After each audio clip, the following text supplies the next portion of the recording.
Hey everyone, welcome back to another episode of the Watch That John podcast. I'm James. And I'm Mary. Thank you for joining us again. Yes, for season 2, episode 7 of the Watch That John podcast featuring the House of the Dragon. Right? And this is the penultimate episode, the Red Sowing. And why do you think they chose that name, the Red Sowing? Like, to sow, like sowing seeds, that's to plant things or to establish, I guess, some sort of foundation. What? Yeah, so it's based off of the book, right? And the that Red book Sowing. is what, Fire and Blood, or is that the Game of Thrones book? It's based off the book House of the Dragon? Yes. We talked about this before, but I forget. Yeah, it's not called House of the Dragon. It's called let me see, I think of Fire and Ice.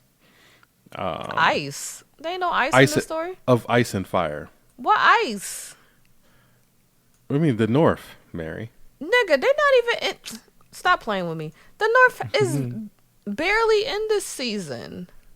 Yeah, but anyway, the book is based off Fire and Ice. It is. The book is of. All right. Anyway. I don't see where the ice comes in, but okay. The whole North is ice. But they're not predominant characters, at least not in the show. Maybe the... Okay, I'm going to move on. But yeah, what... Anyway, so the Red Sowing, right? So in the original storyline, basically the civil war between the Targaryens, the Black, and the Greens, in the original storyline, Rhaenyra, she... Well, in the TV version, she basically brings all the bastards together and tries to figure out another dragon rider to build up her army. Let me raise an army of bastards. Yes. But in the original story, Jace did that. Oh. And he brought them all together and raised an army of bastards. And the reason it's called Red Sowing is because in ancient Valyria, in old Valyria. Yeah, old Valyria, right? There was a practice called like the first night. Let me get that right. The practice was called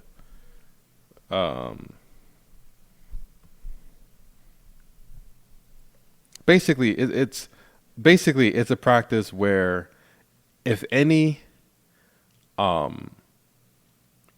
low-born family, like low-born family is married, right? So like there's a wedding, that the lord or the king had right to bang the bride. Ew. Yes, and they could sleep with the bride. So he said, you married to her, but I get first dibs.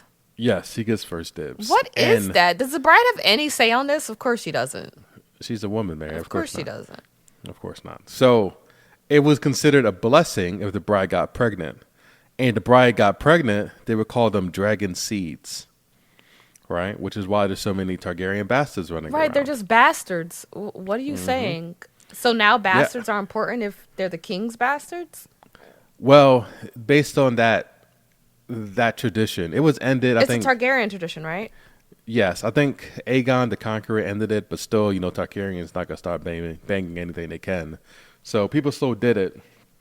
But it was like the first night or something like that where they would basically sleep with the new brides and have many, many, many children, which is why I feel like Rhaenyra had an easy time finding bastards, and they were called dragon seeds. So the Red Sowing was essentially trying to figure out who would be fruitful and get a dragon. Okay, that makes sense for the title. Population. That makes sense for the title. I just saw it as they're sowing the seeds for the House of the Dragon. Because as we know in the last few scenes of this episode, the House of the Dragon's finally starting to look like a House of the Dragon with the 2 new writers. So, yes. With the 3 new writers. Yeah. Yeah. All right. Yeah, but, yeah. One thing, I really liked how this episode opens up. It dropped us right into it, right where we left off. And Syrax and Sea Smoke, Rhaenyra and Adam are in the middle of a standstill. Yep. And the opening scene is amazing. It's just quiet, but it's like a quiet intensity. It's like, what's about to go down? Because imagine you being in Rhaenyra's shoes. This is your dragon who decided to just wander off and I don't know, go exploring, and then they come back with some stranger and say and after she tried to pair him with someone else. With someone else, he was like, "Nah, I don't want Darkland. I'm not feeling it. I'm not feeling it right now. I'm gonna just go embarrass you, fly off, and, yes, that's and so come back with embarrassing. some random person." That's literally like your daughter bringing home some trifling biker gang boyfriend when you set her up with a nice dude from the church who gets good grades and helps his mother with the groceries. And you come back with some rando. It's like, what is this? So I imagine, I really like how Rhaenyra approached it. She said, you are standing before the queen of the seven kingdoms, Rhaenyra Targaryen, and that's my dragon. So explain to me right now, what is happening? Exactly. And I thought Adam, he immediately humbled himself. And he was basically like, this dragon came to me. I had nothing to do with it. I'm just lucky, but I'm here to serve you as my queen. Right. And I was like, okay, he didn't think, I guess he didn't want to start a war over a dragon he didn't want. So I think it made sense for him to kind of bow down.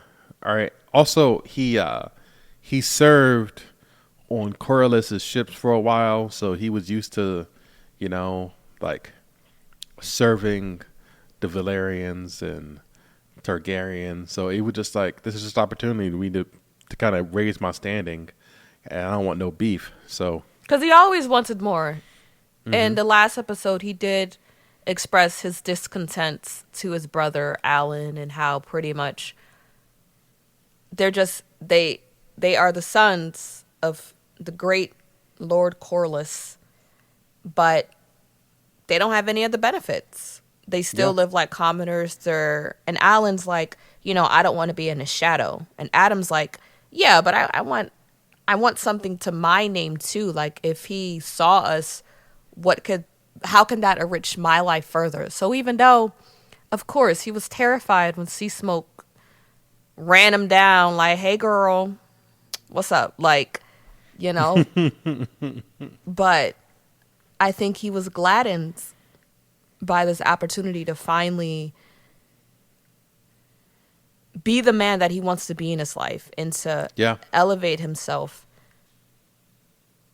Something he's always wanted to do. And I think he was smart to be humble about it, because it's like, you don't know what you're doing. Like, so I think to come in there with arrogance, it worked. It worked in his favor.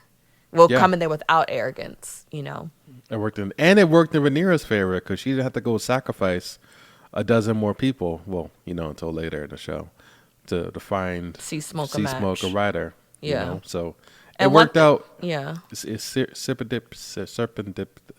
It worked out good. Let's not pronounce words that we can't spell. I think it is serendipitous, though.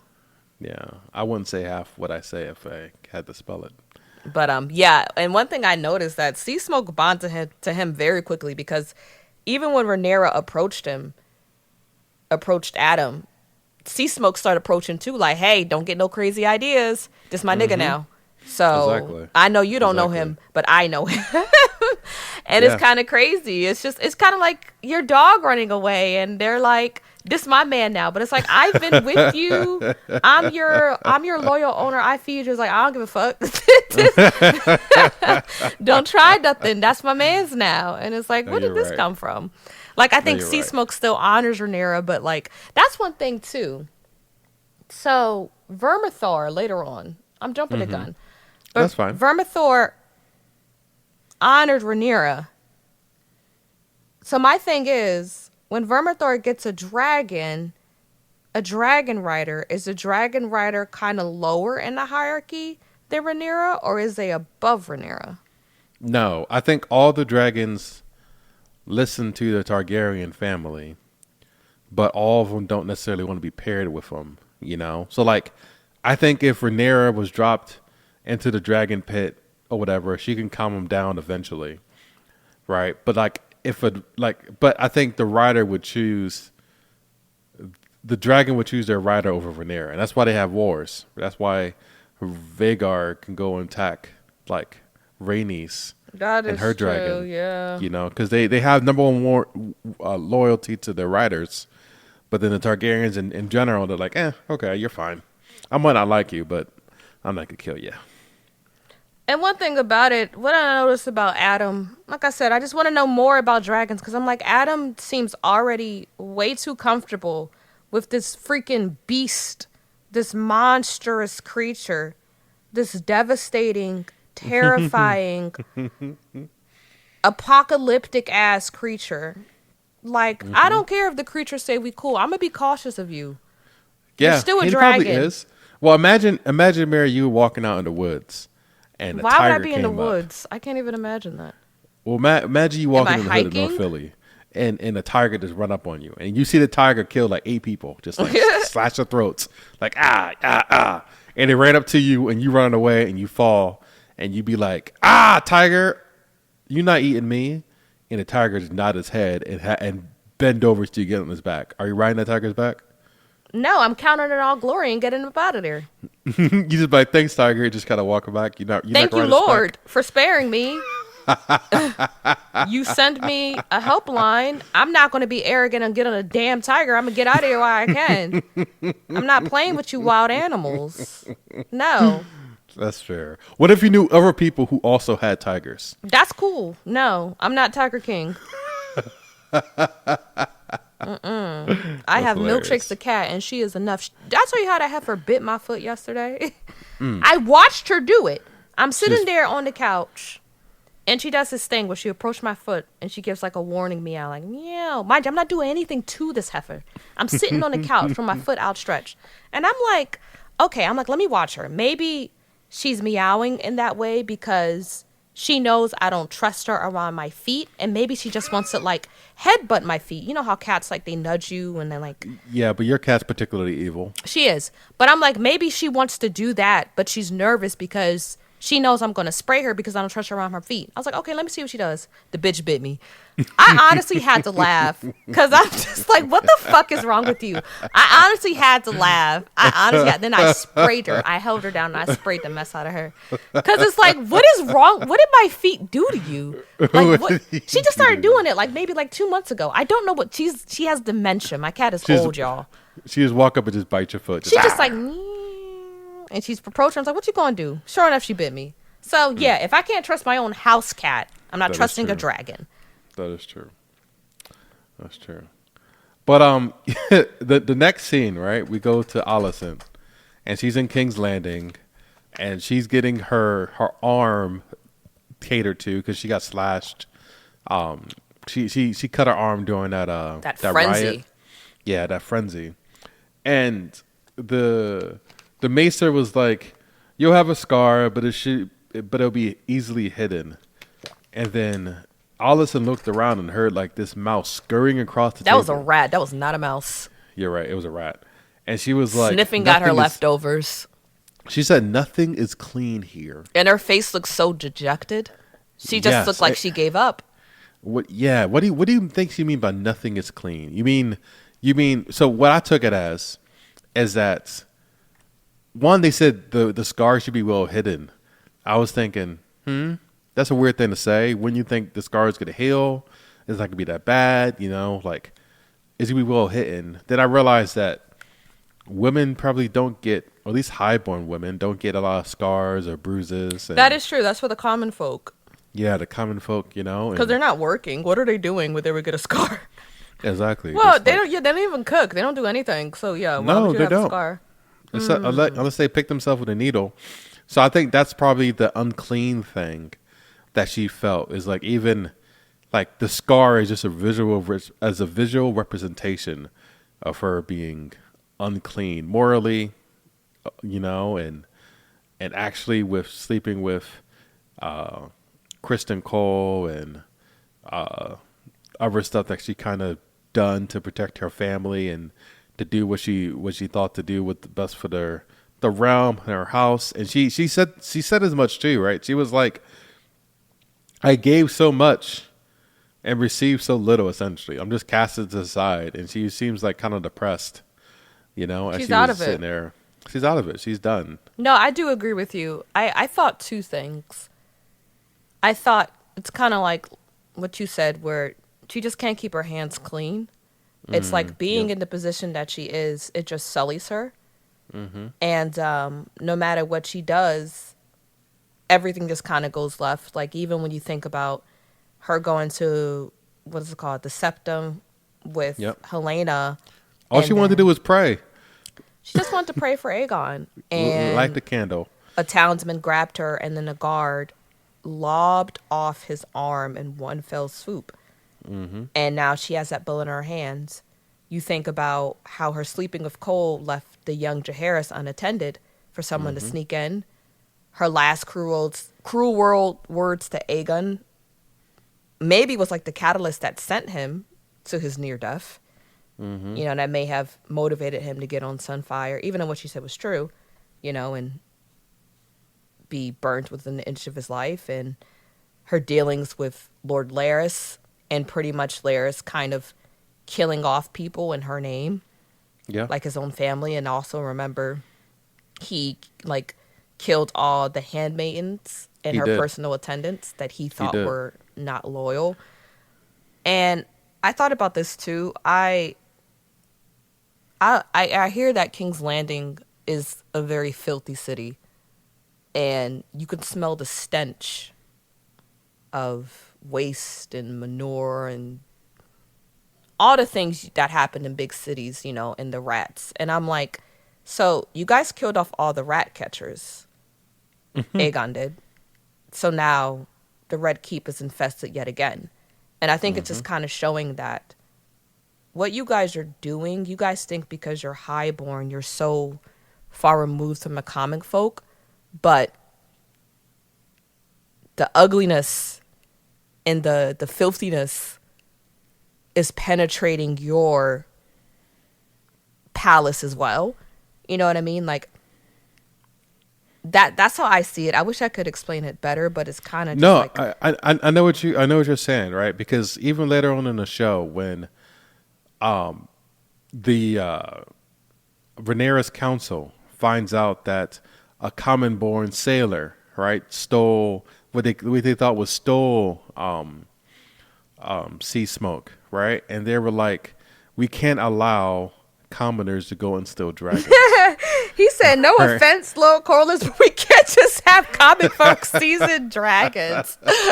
Seasoned dragons, yo. You know, it reminded me of a Dave Chappelle skit where I guess two Dave Chappelle skits, right? One where he was acting like Rick James. He's like, that's why we should never give y'all niggas money. We should give y'all niggas money. and then everyone where black people got reparations and they were just buying stupid stuff. Like, we can't let black people be successful. We can't let the poor go and get dragons. We're supposed to be superior to them. And our prejudice means that we're superior. So they're able to get the things we can get. What's the point? Yeah, what's the difference between you and me? Exactly. If what I have that deems me as superior is now available to everyone. Exactly. The exclusivity. Yeah, right? Yeah. It is making them feel inferior, right? And like them just feeling, and I love it, right? Because the way that Alicent and the Greens are running King's Landing is very short-minded, right? You think so? They're focused on short-term goals. Yes, short-term goals, not long-term goals, right? Like you said, killing the rat catchers. Something as simple as that is the rat catchers keep the city clean. You could identify the one dude who actually committed the crime. I still don't. That's a fallacy. Like we said, House of the Dragon isn't written as tightly as Game of Thrones was. Well, the 8th season was crazy. We know about the Starbucks cup. But yeah, like you said, there's certain plot fallacies that are just like, okay, like what do you mean? Yeah, just holes in it, right? Yeah. But just the things that they do, like, oh, we're shutting down the city because we don't want people to leave. But then you don't give your people food. And then when you realize that people are getting food, you do nothing about it to give food. Like, it just, the stuff they do is so short-sighted. And they start a riot. And then they wonder why they're upset. They start a riot for people who are already very upset with you. Yes. They just don't know how to manage because they are so out of touch with the small folk, right? And even, Rhaenyra, when she goes and she realizes instead of talking with the council, she decides to go and talk with Mysaria. I can never get her name. Just call her the White Worm. Yeah, so she started talking to the White Worm, and she's basically like, "Yo, I'm relying on the small folk," and she's like, "The highborn houses have honor," So she's basically arguing, like a lot of people in this country a little while ago argued, that because of your birth, you have more. You're superior. You're more like you're just better simply because you were Targaryen.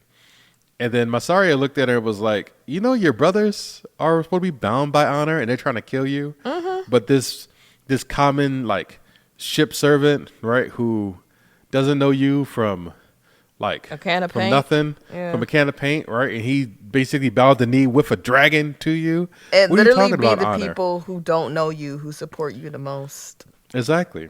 Right? And it even showed, like I said, Rhaenyra's bias and prejudice. And I think that if she had the opportunity, she would be a good leader.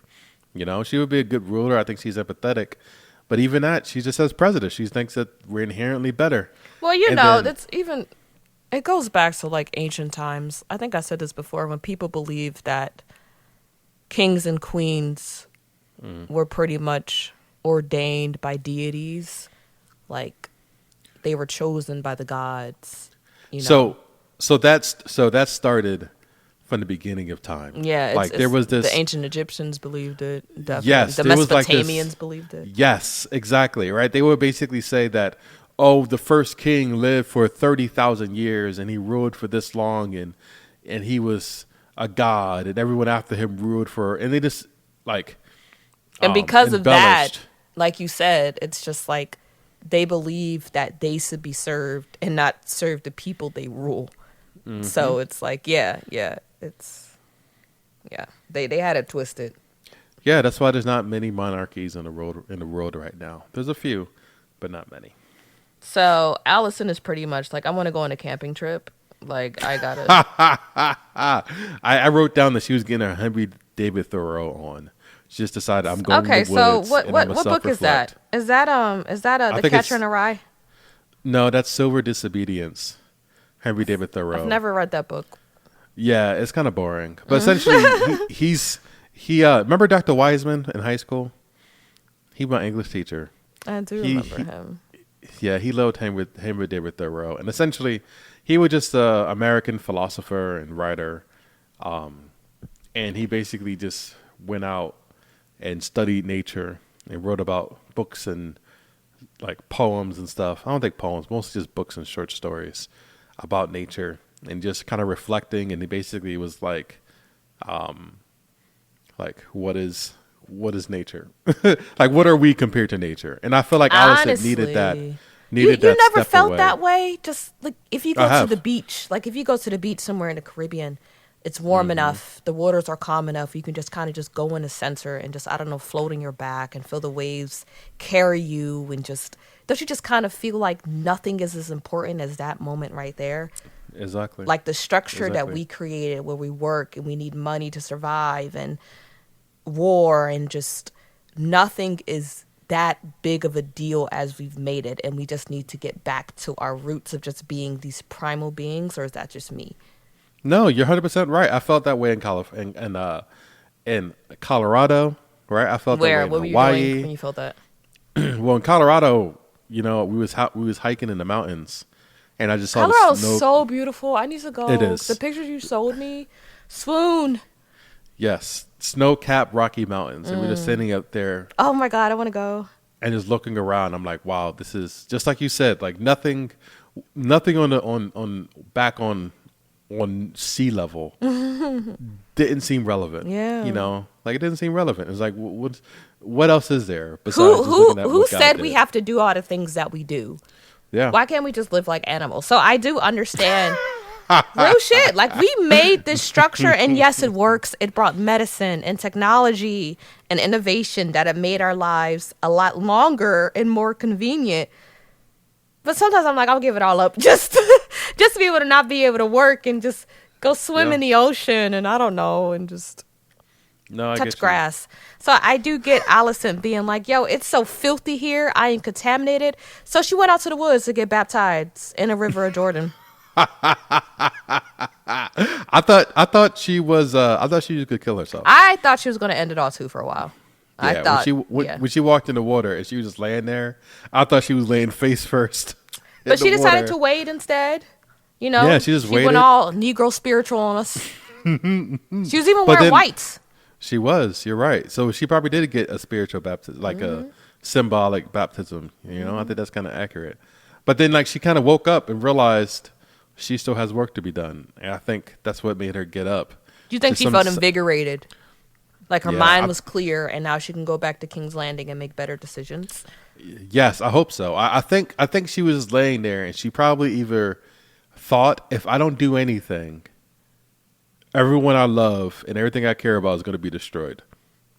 And I think that's probably, or she could have had some other thought, but that's probably what she, if I had to guess, she probably realized that I am the only good person on this side. And I need to figure out how to cause the least amount of damage, but still have my sons on the throne, which I don't even know why. I don't know why she cares so much. Because it's about Aegon being on the throne. Yeah. It's just, well, now she's just too far gone. It's like, I couldn't have done all this in vain. Like, my grandson was killed because of this. Luke was killed because of this. Aemon lost his eye because of this. And so much stuff, they're just too far gone at this moment. It's too much. That it's kind of like, I can't just turn, like she said to Rhaenyra, I can't stop this. The wheels, what's it called? The cogs are in motion. But, you know, it all started because, like we said, she was jealous of Rhaenyra. She didn't think Rhaenyra sleeping around and doing whatever she wanted and not fulfilling her duties. She didn't think Rhaenyra should be rewarded with the throne. Whereas Allison is like, I was literally hunching an old man for so long. I had his disgusting, bratty children who now I look at with repulsivity, if that's even a word. Besides Helena, even though she's weird, but she be right. Y'all still don't be listening to her. She be knowing. But anyway, so she just kind of like, no, like Rhaenyra doesn't deserve this. I deserve it because I put that work in. So Aegon's going to be on the throne, and also because because of that, I think that's why she was so keen on believing that Viserys changed his mind in his dying hours and was talking about their Aegon instead of Aegon the freaking conqueror. So, yeah. But no, I think some time away, I think now she's realizing, like we said, this is all so stupid. And so many people are going to die and have died for something so stupid. And I don't think she's going back. I think she's going to peace out and she's just going to be like a sea nymph or something. Or she's just going to be that weird lady who lives in the woods. It's like, aren't you Allison? No. Aren't you the queen? I don't know who that is. Her hair's going to be all matted and she's just going to wear leaves. So moving forward in the story, right? So let's go to Daemon. All right, so Daemon. Wait, I have one question. So, really, so pretty much, well, before we get to Daemon and all his bullshit, so Larys, and I think the man's name is Ironrod. He's that dude who doesn't like him on Aemon's council. Oh yeah. So they're talking about the rumor they heard of Sea Smoke finding a writer. And Larys said that Sea Smoke, because Ironrod thought that, he was like, Rhaena, of course, has to be the writer. And Larys said, no, Sea Smoke pretty much tried to eat her when she was 14. He wants nothing to do with her. Mm. And I'm just wondering, why do you think Sea Smoke chooses Adam over Rhaena? Like, Rhaena has a full Targaryen father/cousin, which is Daemon. And her grandmother is full Targaryen, which is Rhaenys. So I know that Adam is like Corlys' and her mother is Valyrian, you know? Yeah, but Valyrians aren't dragon lords. Whoa. Adam is Valyrian. we don't know who his mom is. His mother could be Targaryen. That's what we're saying. But I don't think it's the Valyrian. Valyrians don't have claims to dragons because everyone who is Valyrian who has a dragon, they are also Targaryen. Like Laenor. Essentially, what the story, the show version of the story is trying to portray is that the dragons do whatever the F they want, Mary. They pick who they want, they like who they want. And well, we don't know that yet because we don't know Adam Hull's parentage. You know, he said his mother was shipwright. Well, so I think being a Targaryen still matters to the dragon. I think being highborn don't really matter to them. Yeah, no, they don't care. Well, I think being a Targaryen and highborn is one and the same. I guess unless you're if you're a bastard, yeah, like Ulf. Yeah. Like so Ulf. I don't understand why. And I was watching a little bit of inside the episode. You know, they showed at the end of every episode. And one of the directors, I don't know this man's name, but he said, you know, we don't really understand why the dragons choose who they choose. We're not going to really get into it. And I'm like, okay, I understand keeping the shroud of mystery over the dragons, because if we could understand it, then, you know, some mystery is needed. But I do think it's kind of lazy. Like, give us something. Like, can we go a little more in depth? Like I said, well, like we have recently, right? We tried 4 dragon pairings happened, right? Or 3 dragon pairings happened. Okay, we have Sir Darkland, who's not dark skin. Right. Darkland, who got killed, and Sea Smoke got crazy. Then he went and got Adam. But then at the later this episode, 2 more people got paired in random, mysterious ways. So I think it's just the luck of the draw, it seems like, right? And I think the only reason... Do dragons ever turn on their riders? Once the dragon chooses me, is that fealty solid or can it be revoked? Like, what sort of posture should I have when approaching a dragon? Like, how do I go about learning? Like, Oprah just riding the damn dragon, and I'm like, with one hand at the end of the episode, and I was like, how is he doing this? It's not a horse. Like, how do you get so good so quickly? Like, I don't know if, like, Silverwing was flying gently because she knows he's a Navik. I want more. Maybe it's me. Maybe I just need to read the damn book. It's you. That's probably what it is. You probably can get the audio book and just be bored to death for like a week. It's like, oh, that's interesting. And then be bored to death. Yeah, this book what's that book of the Bible where most of it is just like naming genealogy? Is it Numbers? Where literally it's like, I don't know, Isaac, the son of Jacob, had 2 children, Luke and, I don't know, Ishmael, and they had 3 children by 3 wives. Isn't it just like that or some shit? Because it's not like a narrative. Isn't just kind of like a story told from an omnipresent narrator? I have no idea. An omniscient narrator? I just know, like, this story is so deep and, like, so complicated that watching the sexy TV show sometimes gets boring. Like, I couldn't imagine reading about Bran, Mary. And him like... You hate Bran. I do. Him fumbling around in the woods getting carried by Hodor. Like, I don't got time to do that. Hodor. But anyway, let's get back on track. Right? So Back to Daemon. So Daemon's... He's sitting in Harrenhal. And he meets Oscar Tully. Right? And Oscar Tully is young, but he's very brave. And he's basically says, hey, Daemon... He had Oscar Tully all the way f***ed up. Did. And it's like so many, like you said, this man has no people skills, and it always comes to bite him right in the ass. Like it does. He's just so arrogant with Oscar because he's young. Oscar showed him. He did. Oscar did, right? Oscar, he had a poise to him, but he also knew, and he's so cute with his little curly hair. He's adorable. I was like, oh, he's so cute. But he also knew that he couldn't just outright, like, go against what his grandfather said, right? Like his grandfather, right? He knew that because he knew that the only reason why the Riverlands are together is because for some reason they believe in oaths. They don't believe in nothing else. But if my uncle oaths, like oaths? Like sacred oaths, OATH, oaths, you said that right? weird. Basically, you say oath, oaths. I don't know why it sounds weird when you say it. Oaths. Why does that sound? Oaths.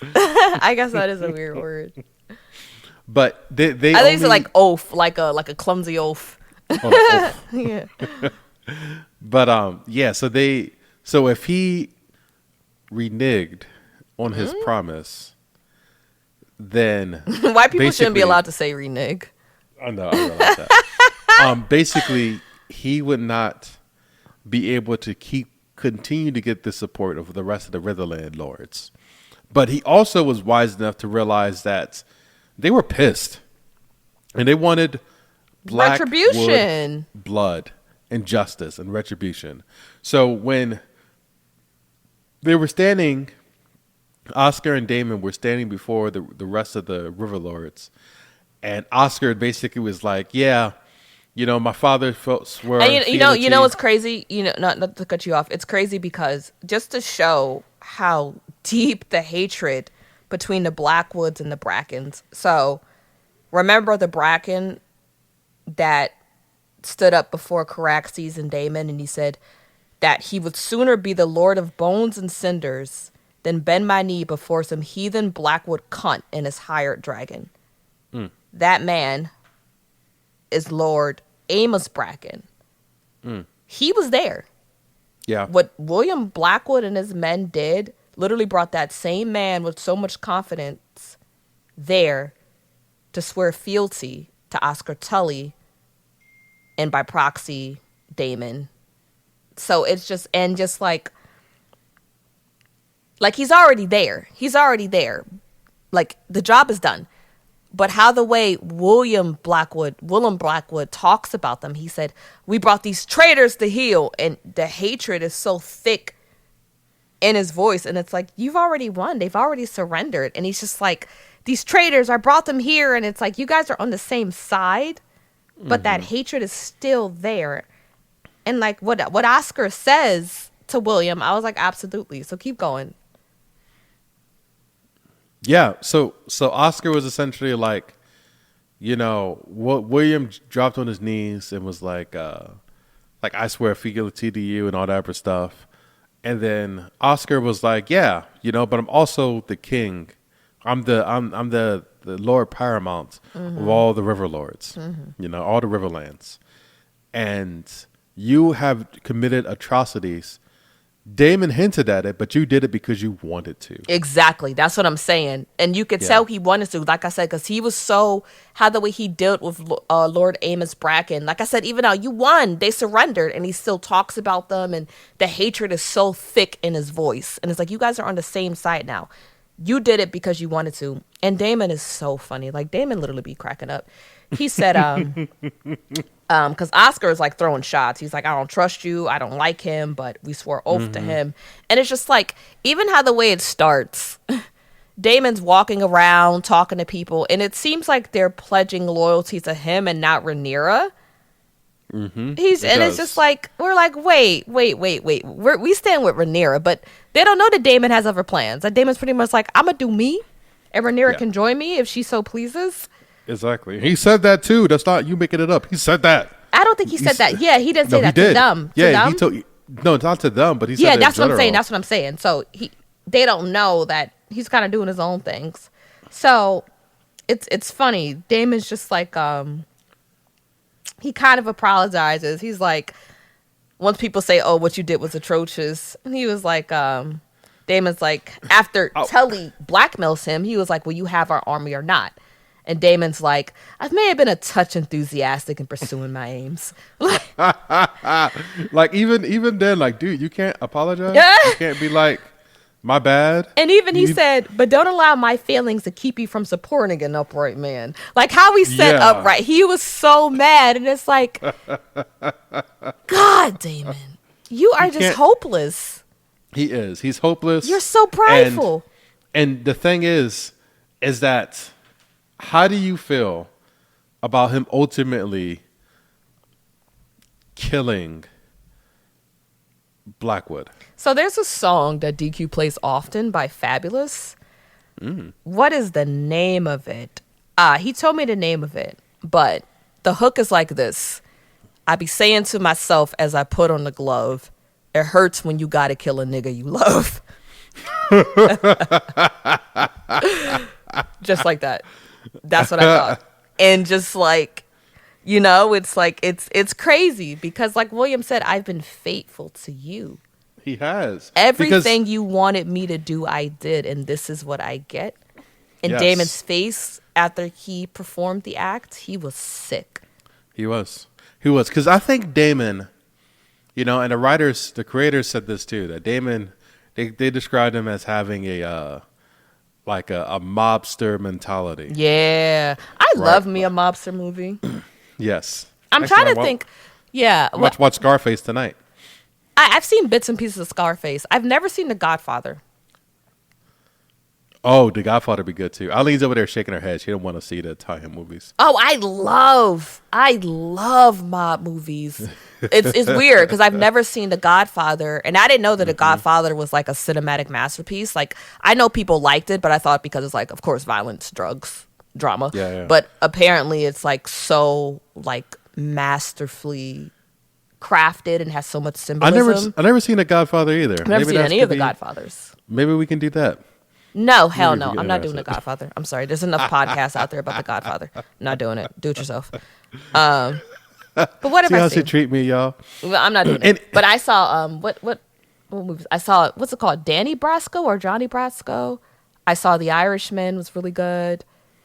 I saw American Gangster. I saw New Jack City. I saw, what's another one? Scarface. Maybe I saw Scarface too late because I wasn't impressed by Scarface. But I love mob movies. Yeah. Yeah. Tangent. It is a tangent.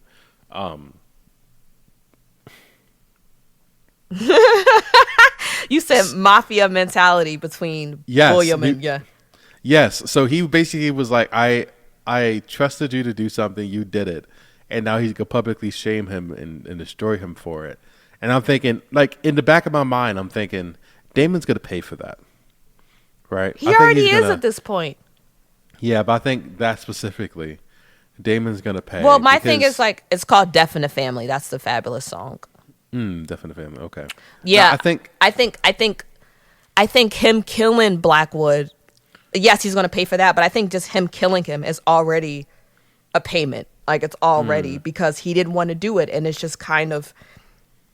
it's like, even though Damon is not a moral man, he had a loyalty to this man, like I said, so it did get to him. And it's just kind of like, I've made this bed, now I have to lie in it and just live with the decisions that I've made. So I think him killing William in a way is him paying for what he allowed William to do to the Brackens.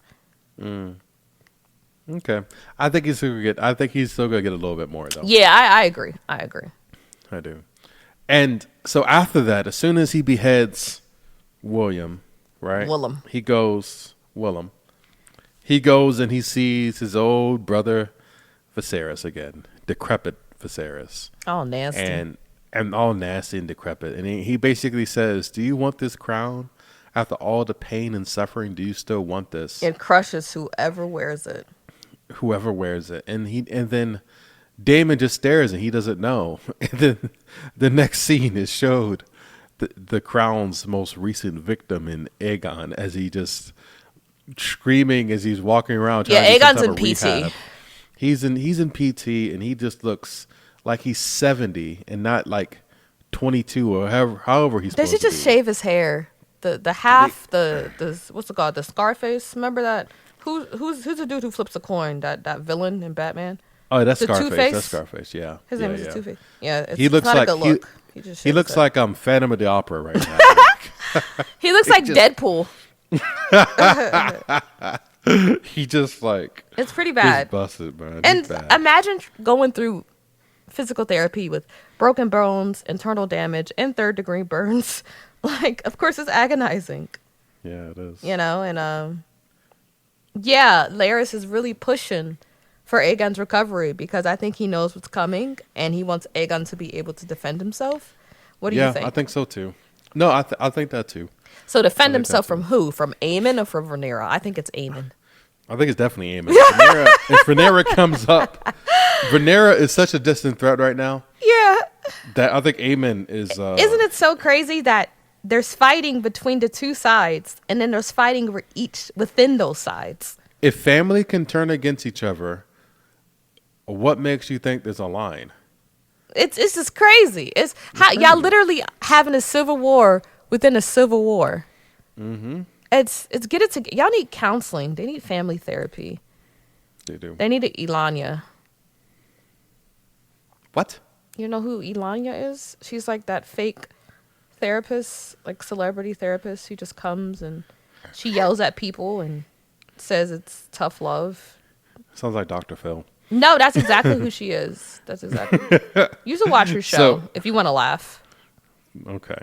So moving on, right? So Alan. I'm going to send you the link. It might be on Max. It used to come on TLC. Elanya Fix My Life. You never heard of that? Mm-mm.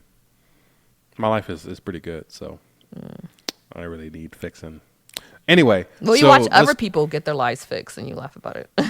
So let's move on. This is a longer episode, and we got a decent amount to get through. So, Alan, right? Don't push me along. I'll ramble all I want. So, Alan, right? He's preparing his ships, and Corliss basically tells him that, yo, your brother's a dragon rider. Oh, BT Dubs, your brother father dragon. By the way, your brother father dragon, and BT Dubs, I'm your daddy. Hi. Like finally admitting it. We all knew, but like he ain't shit. Like he said, "Oh, I don't know nothing about where your mother came from." But you had 2 children with her. You're right. He went back to back. What sense does that make? Tit for tat. You know, it's crazy. You're right. And then even when he saw Adam earlier in the show, he just looked at him and was like, "Well done." And he even asked Alan, you know, he was like, "Yo, man, he's a dragon rider, and you might be one too." And Alan's like, "I am of salt and sea. I'm chilling. I don't need nothing else more." And Corliss kind of did him like the nod, like, "My man, my man's. You dismiss." Like he just impressed by his sons, who are impressive, but I don't know why he's impressed by them. Impressive. You didn't have any hand in making them so impressive. I know, but you know how it goes. You have to earn your respect, even from your own father. Yes, that's crazy. Especially if you're a bastard. Especially because your father sins, you have to earn your respect more. That's how it works. Trifling. Because you know you can choose who your mother is. You should have did a better job of that. You know what? So yeah, we're in the Erie, and pretty much Rhaena doesn't want to go to Penthos. She want to go find that dragon. She does. I'm so sick of that sorrowful look on her face. Like, girl, we get it. You don't got no dragon. Like, God, stop looking so sad. Smile for us. Like, man, she is dour. Yeah, God. No, she's pretty depressed. She's pretty depressed. And speaking of depressed, she's a Debbie Downer. She is. Speaking of depressed, Allison, we talked about her in the woods, just hanging out. Yeah, she's getting her baptism. It's funny because I don't know what me and Adana are talking about, but in the group chat she said, "Let's all go scream into a void and then wander the desert and hallucinate." And I was like, "Oh, that's what Allison's doing." It is. But instead of the desert, she's in a lake. No, yeah. She's going through it. Yeah. And then speaking of going through it, Jace, right? So Jace goes and talks to his mother, Rhaenyra, and he's disgusted that lowborns are now claiming dragons. He said these people. I said, "Well, watch your mouth." He did. He said these people. I said, "Watch them." What? Which you didn't say these people? So Adam came. Exactly. What you mean by these people? He was a tripping, right? And I said, "Huh?" He was like, he's like these people. And she was like, are courageous. And he was like, mongrels. And I looked up mongrels. And the definition of a mongrel is a dog of no definable type or breed. It's a mutt. It's your dog. It's Sasha. Mutt. It's Sasha. Right? But we love her. But like. I remember Obama jokingly called himself a mutt. I was like, oh, okay. Okay. Okay. But, If Ray was black, she would have beat the crap out of Jay Show. She would slap the spit out of his mouth. The way he talked to her, he was like, "Oh, how did you Would you think I have black hair when you got Sir Harwin Strong to get in your bed? Like, that's a classic. Smack you into next Tuesday. But she kind of deserve it though. It's like, don't mean she won't get slapped. Yeah, you gonna get true. Black parents slap their children all the time, even if they do deserve whatever things the child said to them. It doesn't matter. You getting slapped. That is true. You getting slapped. I remember one time I was just a child and I saw a mouse in the house. And I was like, okay, I'm going to make some rat poison and solve this clear infestation that we have. So, I sat down on the kitchen floor. I got whatever household cleaning products I can find. I mixed together them in the bin. And I told my mother, thinking she'll be happy for me. She beat the hell out of me. And I'm like, I was trying to be an exterminator. I was trying to help you out. And I'm still bitter about it. So, yeah. You almost killed everybody in the house, Mary. But my intentions were pure. Yeah, but that rat poison wasn't. You was probably doing bleach and pneumonia and storing it up. It's like, I don't know where I got that. I don't know where I got that idea from. It was, I don't know. How would you even give it to the rats? Jeez, I was like 6. I didn't know what the hell I was doing. I saw a rat and I thought of a solution. I thought it was a good one. But you shouldn't have got beaten for that. But you should have. I should have got a stern talking to, like, hey, dummy, you'll kill us all. Yes. We have a cat. You could have got the cat. But, yeah. So Jace is mostly angry, right? Because he thinks, because he's obviously a bastard. He's obviously not. And the fact that she lied to his face about it. Well, she didn't lie. I remember when he was a child. Remember, he asked her straight up, "Am I a bastard?" And she said, "You are the blood of the dragon," and that is true. But you didn't answer the question, Ray. No, she didn't, because she can't. To answer the question is treason. It's treason. To answer the question to your son? No, it isn't. Yes, it is. Because how is it treason if she's the one answer? What? No, I'm saying the fact that she had a bastard is treason. Is it? Yes. I'm still kind of iffy on the rules of what is and what isn't considered treason. Basically, if you're a man, you can do it. If you're a woman, you can't. Yeah, because apparently men can sleep with brides and have their own bastards and everyone know. I hate it. I hate it here and there. Yep. Continue. So he thinks that a dragon, because of his heritage of his father, right? He thinks that a dragon proves that he has a stronger claim to the Targaryen bloodline. But if any old bastard could go and get a dragon, then he's less important. What does that make you? And he said that too. He was like, that was the only thing I had going for me. And like you said, now that exclusivity of who can be a dragon lord is taken away, what does that make me? Like, I'm going to have a hard time when you die solidifying my claim to the throne. Because it'd be like, first of all, you have black hair and you don't got no dragon. It don't matter if you got a dragon. So does everyone have a dragon. So who says you're to be the rightful heir? And it's like, yeah, you should have thought about that, Rhaenyra. You should have got some Dantel's abortion juice. Or at least some hair dye.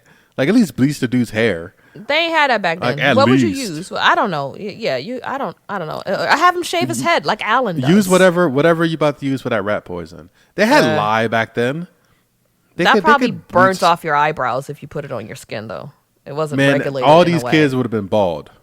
All of them. Yeah. All of them are boys too. They would have been bald. It is bold. That's why Alicent was so hurt. She said Viserys in the first season. She playing in your face right now with these bastards. She's literally playing in your face, and you know this, and you just let her do it. That's why she was so bitter.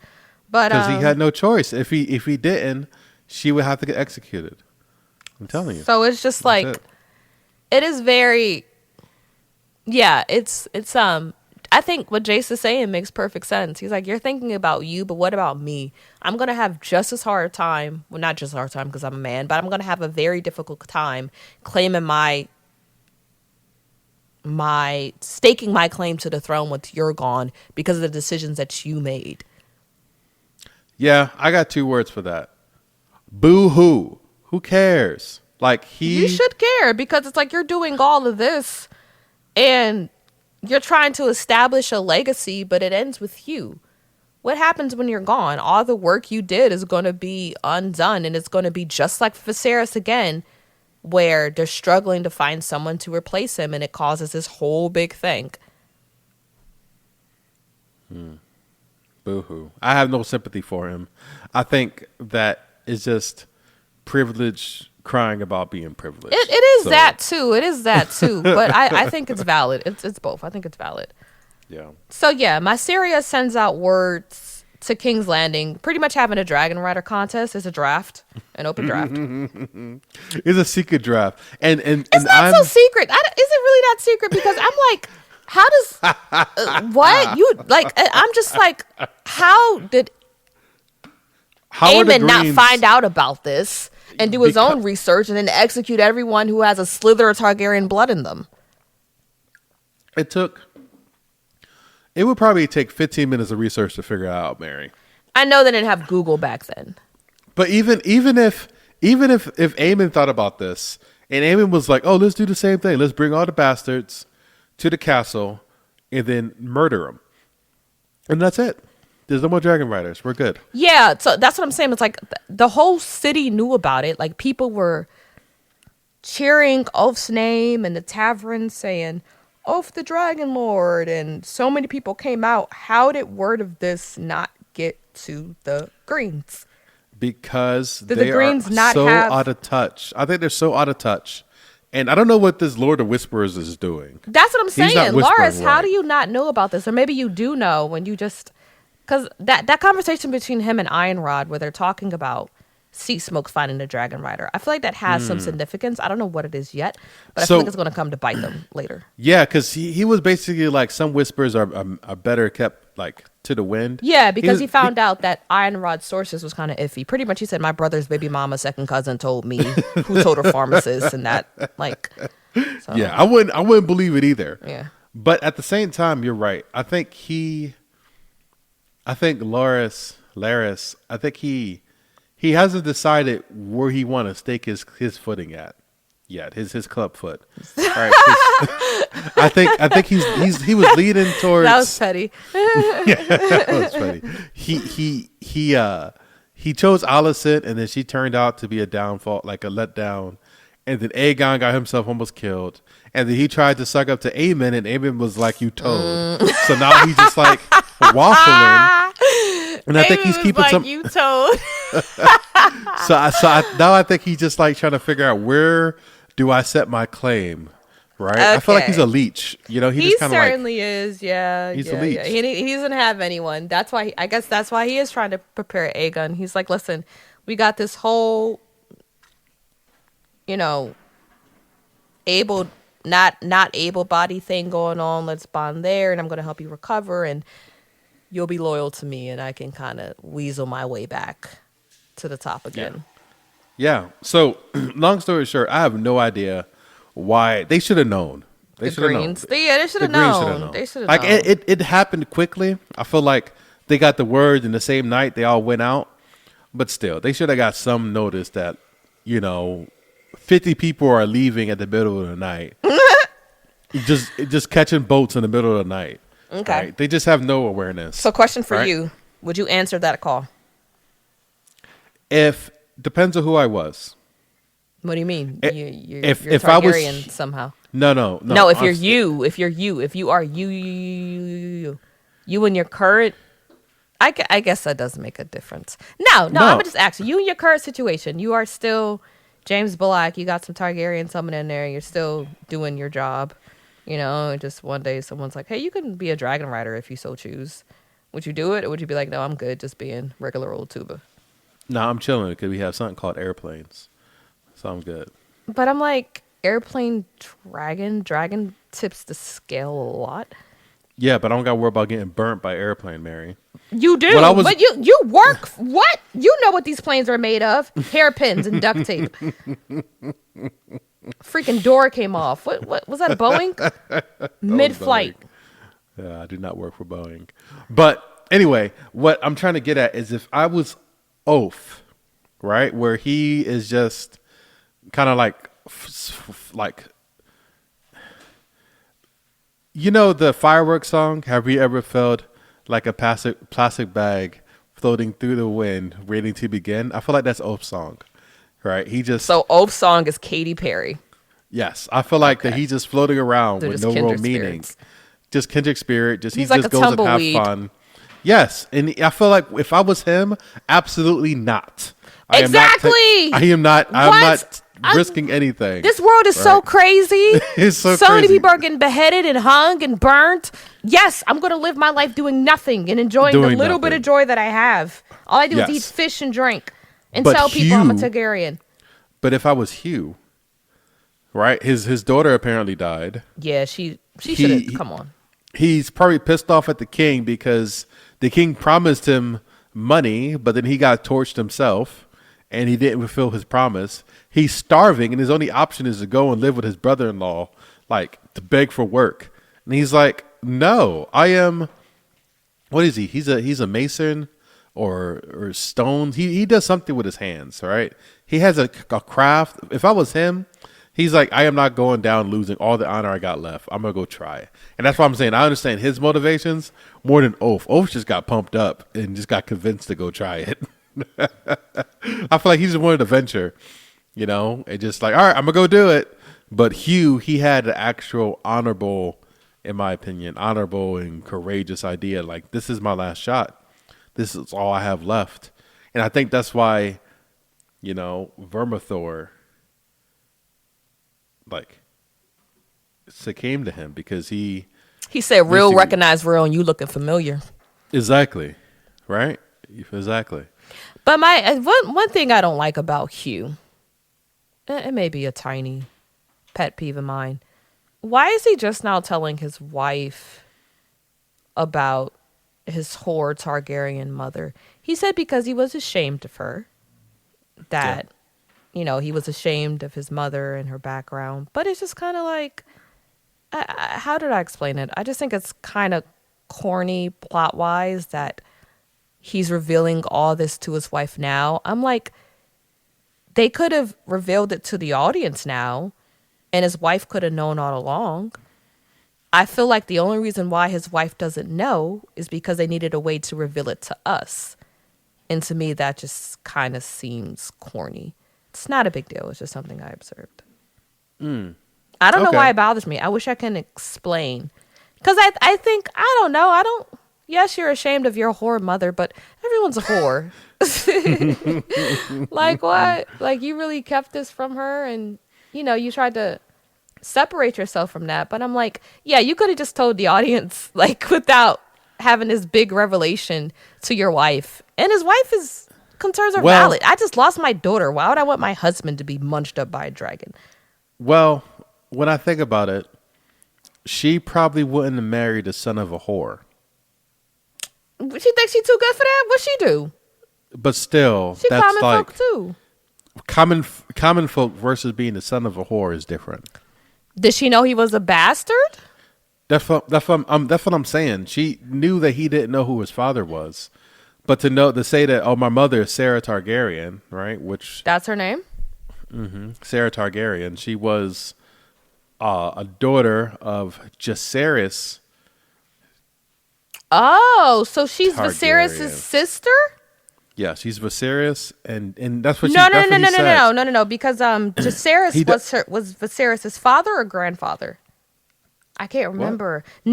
No, Jacaerys was so that was Viserys' great aunt, because Jacaerys is Viserys' and Daemon's grandfather. Their father was Baelon Targaryen.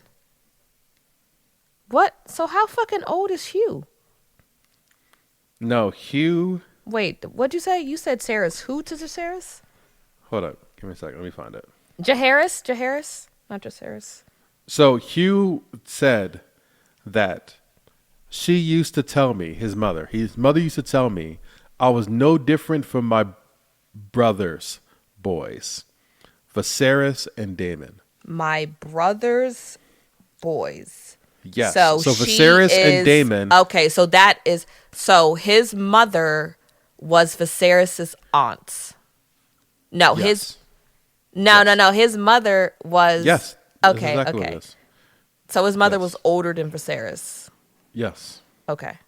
His mother was Viserys' aunt. Okay. Right? So and his mother was Baelin's sister, who's the father of Daemon Viserys. An oath, apparently. Okay. Yes. And apparently her father wrote her off because she was always a whore. In that what, from the womb? What do you mean? What did her? I thought she became a whore because of hard times. From the womb to the tomb. Oh my god! But are you really surprised though that a Targaryen is sexually promiscuous? Yeah, they be getting it in. They do. Because even when I think about that one episode when Daemon was sleeping with someone who turned out to be his mother, I'm like, she had white hair, so you knew she was related to you. Oh, now that it's your mom, you're disgusted. But you've been sleeping with your niece forever. Yeah, I don't even think he was that disgusted. That man was petrified. But anywho, I understand Hugh's motivation. All right, so let's get to the ritual sacrifice, as they call it, of Vermithor. That's exactly what it is. And that's it's crazy what they called because it. Yeah, and it's crazy inside the episode. Yeah, it's crazy because when they got to Dragonstone, and all the Dragon Keepers was like, I want no part of this. This is blasphemy, and walk away.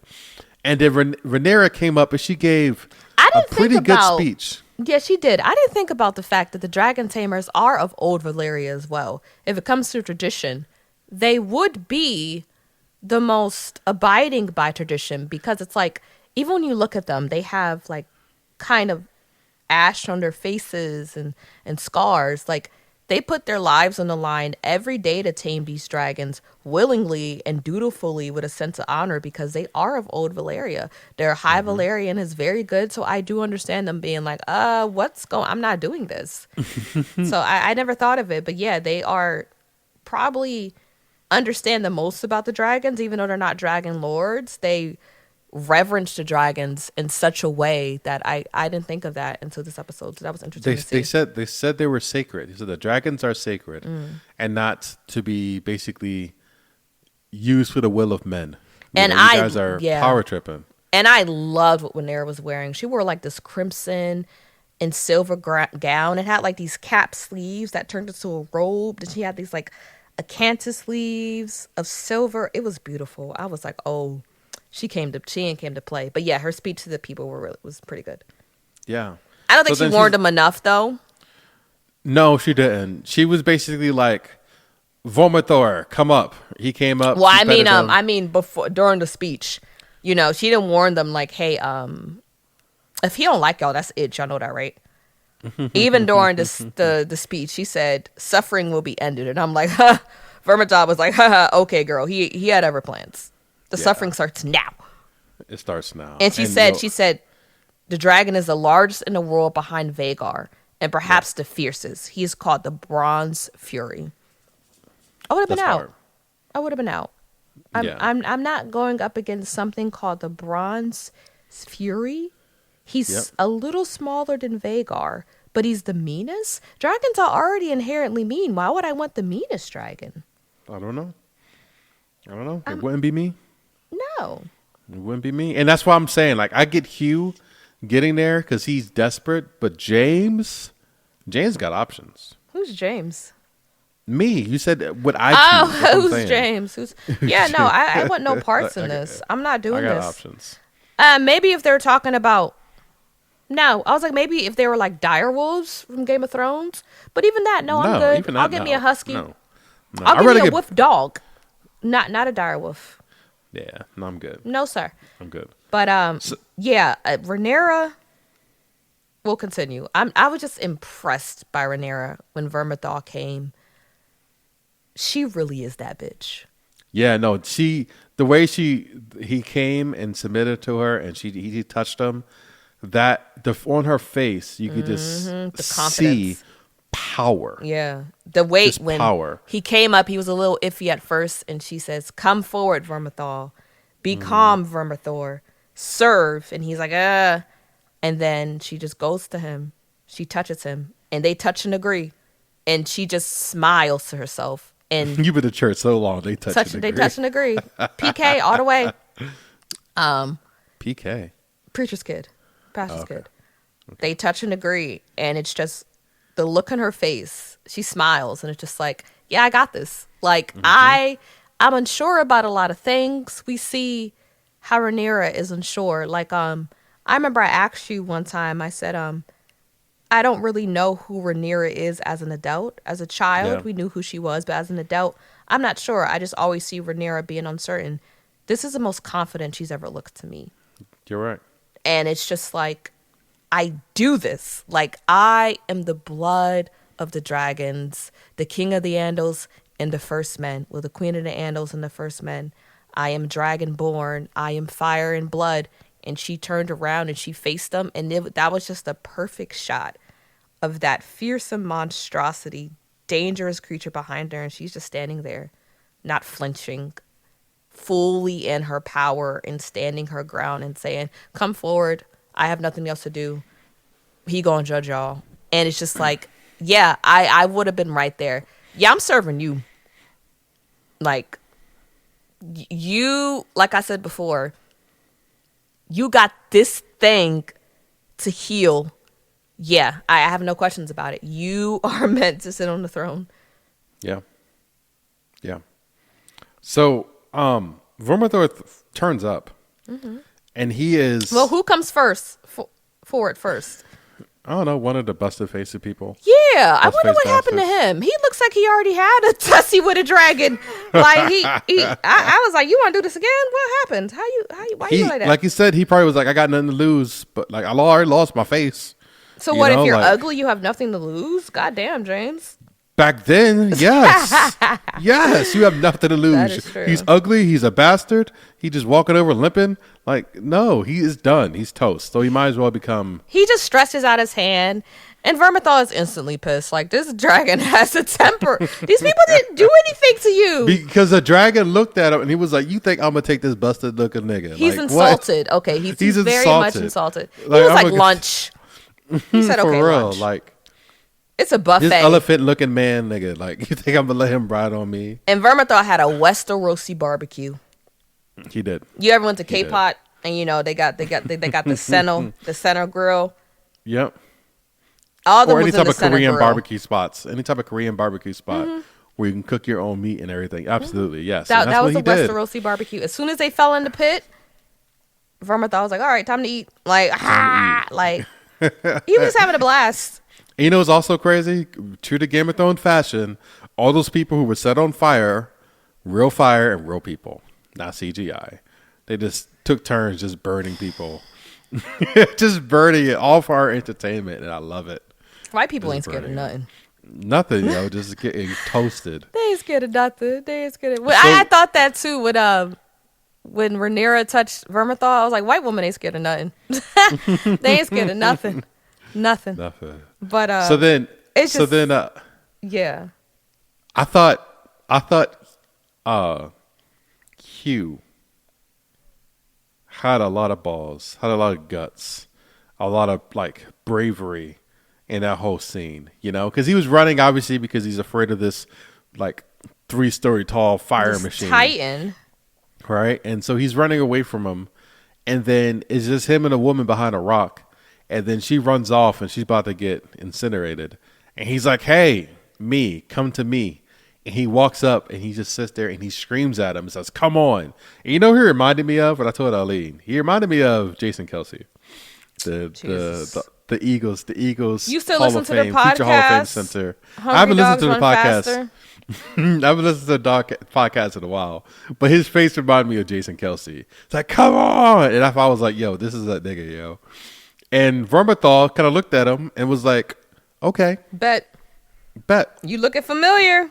I'm seeing a connection here." And someone saying that real. Watching the few moments I watched inside the episode, someone said that like we said, Vermithor is the Bronze Fury. This dragon is pissed off all the time, and they said that he might have connected with Hugh because he sensed that anger inside of Hugh too. He lost his daughter. He's out here risking his life. He has no food and has no means to take care of his wife. He's not getting paid for any of his work. He is very angry. So maybe Vermithor was just like, I sense that, and I need someone with your fury to match mine. You know, we match in wavelengths here. So yeah, he was like, yeah. But one thing that just showed to me that Vermithor is just having a good time because he literally. So at one point, he like, in the fury and frenzy of him burning everyone. And I thought it was so crazy how Rhaenyra ordered the guards to not let some of the people retreat. Yeah, no, that was cruel. Like I said, she didn't give them a warning about that. I get it. It's like, no, we need to find out who he wants. All needs to be present. But that was extremely cruel. I know they signed up for it, but I think if they would have known that they wouldn't have an out if they wanted to, if they had that, you know. I seen one woman escape the barricade, but that was crazy. But yeah, during that, Vermithor knocks Ulf off the platform into the dragon pit, into the Westerosi barbecue pit. But there's one person that Vermithor picks up gently in his mouth, place him gently back on the platform. And I'm like, who is this? Vermithor takes a minute and then burns him alive and eats him. I'm like, so now he's playing with his food. Just playing with his food like a cat. I'm like, he's like your cat who bit your foot. That's Vermithor, just 3 stories tall. Yeah. So Ulf is trying to get as far away from this monster as he can. But of course, he wanders right into the lair of Silverwing. Yeah. And I steps on eggs and everything. And I thought Silverwing was going to come out swinging. But instead, she acted like a girl who, like, bullies you because she likes you. Like, she just nudges him playfully. Like, she's flirting. You know that girl who hits you because she likes you? So she, like, nudges him and he falls on his back. She nudges him again, like, hey, boy. I like you. Punch you. And then Ulf supplicates himself. And the dragon was like, I like that. And then she bent the neck. And Ulf, you know, he relaxes. I would have been out. He had no more energy. I would have found the energy. I'm not getting, no, I still don't trust you. Because like we saw with Sea Smoke, we thought everything was good with Darkland. Darkland said the wrong sentence, it was up. Sea Smoke said, and that was you it. Think you got me? You think the game is over? He says, psych, no. He played the hell out of Darkland. I don't trust y'all. Especially since I don't know the rules. I don't know what you want. If I sense a moment to retreat, I'm outie. So just like Ulf's fashion though, right? His first thing was to have fun. He jumped on Silverwing and started flying around, not just Dragonstone. He went to King's Landing and flew around King's Landing. Riding like he was on a mechanical bull. Yes, riding like he's a mechanical bull, just having a blast, right? And he's flying around. And while he's flying, you know, the council. Bucking like a mechanical bull. You know that song Bucking by Beyonce? No. Look at that horse. Look at that horse. Look at that horse. Look at that horse. All right, continue. It's a bop. It's a bop. So while he's flying around like an idiot, the council are talking, and apparently Dayron. No, I think it's Dayron. Anyway, one of Alicent's the forgotten child. The forgotten child. His dragon, Tesserin, is now able to fly, and he's as soon as going to join to fight. So the Greens just added another dragon to their side, and we know the Blacks just added another 2 dragons. So far, the Blacks... I was going to say I hope he's fine, but then I realized he's supposed to be 16, so I'm retracting that statement, even though I already said it. You already said it. So the Blacks, they have 6 dragons so far. Right. 6. Let's see. Sunfire's dead, but they have the blacks. I'm thinking of the Greens. Blacks. How many? Right, so the Greens only have 2. They only have Vhagar and Daeron's dragon, right? They have Vhagar, Dreamfire, which is Helena's dragon.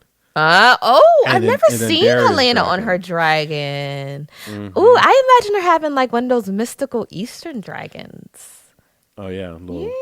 Like a weird dragon like her. Oh, my God. I want to see Helena with her dragon. Oh, you know her dragon's going to be like? Remember, her dragon's going to look just like... Barney.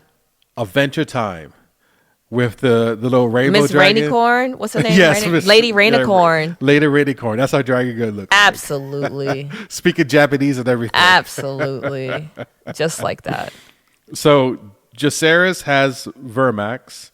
Rhaenyra has Syrax. Bela has Moon Dancer. Adam of Hull has Sea Smoke. Hugh Hammer has Vermithor. And then Oath just got Silverwing. And Damon has Caraxes, but he's a flight risk. We don't know what's going on with him. He's a wild card. Literally, no pun intended, he's a flight risk. Yeah. Right? And then we know that Baby Ray Ray is trying to go and find an Everdragon. So who knows? You think it's going to work, or you think she's going to get ate up? I don't know. We'll see. Okay. We'll see. But so they're talking, and Aemon runs outside and sees the dragon flying, and then he jumps up and grabs Vhagar, and he immediately. I love how Vhagar's too big for the Ray Keep. She just be out in the wilderness sunbathing. Yeah, no, Vhagar just be chilling. Right, and it's like, oh, you ready? All right, let me wipe the sleep out my eye, and we can get going. We get going, right? So she's flying. And imagine you're just taking a leisurely hike and you stumble across Vhagar. Yeah, that's pretty terrifying. I was soying myself instantly. I feel like number 2. I feel like Vhagar is the type of is so big, it probably won't care. We're probably like ants to her. It's like Snorlax. Yeah, just like probably look at you like whatever. As long as you don't get too close, it probably won't care. But then again, who knows? Because Vermithor was just almost as big, and it went Assassin's Creed. Yeah, but Vermithor, he has anger issues. He has a chip on his shoulder for whatever god awful reason. But anyway, so they're flying, and I'm thinking, man, like it's a shame that Oath and Silverwing about to get smoked, right? And then so they're flying over, right? And then Aemon's like, whoa, turn around, let's flee, and turns Vhagar around, and all you see is Rhaenyra, the big three, standing up there with 3 dragons on the wing. Rhaenyra and what's her name? Syrax, Oath and Silverwing, and Hugh and Vermithor. All just standing there. Just waiting, like nuck if you buck, yo. Mm-hmm. And I was like, "This is the war has finally tipped on their side. It's finally looked like House of the Dragon. Yeah, like it's fine. They are the House of the Dragon now. So who do you think is who do you want to win this war, Mary? I want the Blacks to win. Okay, cool. Like that dude said, "Fuck the high towers." Remember the dude who broke in with cheese to kill the baby? I want the Blacks to win. Rhaenyra should be queen. Yeah, she's messy and a whore, but we love whores. Like, she's not responsible or reliable or dependable or trustworthy. Where's that from? Foster's? No, my gym partner's a monkey. Oh, yeah. I'm not what you call responsible or reliable or dependable or accountable. So what would you give this episode, Mary? The penultimate episode of the season. I'd give it I definitely give it a watch that, John. It's a large bag of popcorn. Regardless of the little, even though, there's little things that I find stupid. Not stupid, but just things I'm just kind of roll my eyes at. This is still a very good episode. And I feel like I'm going to give large bags of popcorn every episode. Like I said, I didn't like how Hugh's telling Kat about his... What you said makes sense. But I did find it a little corny that now it's like, oh, I've always been a Targaryen. And... we say it like that, it does sound corny. I've always been a Targaryen. But what you said makes sense. You know what's crazy? I can imagine Dad saying that. Why? I don't know. Like, oh yeah, I've always been a Targaryen. Like, what, Dad? Why you didn't tell us? I don't know. I just always been. Let me tell you about some real quick. I remember I was driving with your father, with Dad, and we passed this park, and there was this big old tree. We're driving. It's a nice day. He just pointed to the tree and he's like, "Hey, Mary, you see that tree?" I'm like, "Yeah, that's the tree that my gang hung me from when I was during the initiation process." Just as pleasant and casual, and he say nothing else. I said, first of all, you're in a gang. Second of all, they hung you from a tree as initiation, and you just point this out casually and just keep driving and don't expect me to have KKK. What like what was this game? He's like, yeah, that's the tree. You know how Dad talks, just nice and pleasant. Yeah, that's the tree I was hung from during my gang initiation ceremony. Yeah, what gang is this? Were you like that episode of Dave Chappelle when he was a Black Klansman? Like, what's going on? What's going on? Yeah, so yeah, Dad will just. He also is a wild card sometimes. Yes. Oh man. Oh man. But yeah, what would you give this episode? Obviously, I give it a watch that joint as well. Okay. I am saddened, right, that this is like I said, the penultimate, the second to the last episode. I'm saddened, but I'm glad because I'm tired, y'all. 8 weeks. I know it's only one episode, but we do a lot of research, so yeah, we do. This is like a 2-3 day process. Sometimes it's just trying to get everything together to record. No, I agree, but the thing is it's probably gonna be a few years before season 3 comes out. So. It's just the writer's strike is over, so maybe it won't be so long. It is so much that goes into making each and every episode. It's a lot of money, budget, a lot of costumes, a lot of CGI, a lot of actors, yes. a lot of set design, of planning, a lot of lights. Yeah. Yes, it's a lot. It's a whole thing. So, yeah, keep watching, y'all. Keep watching.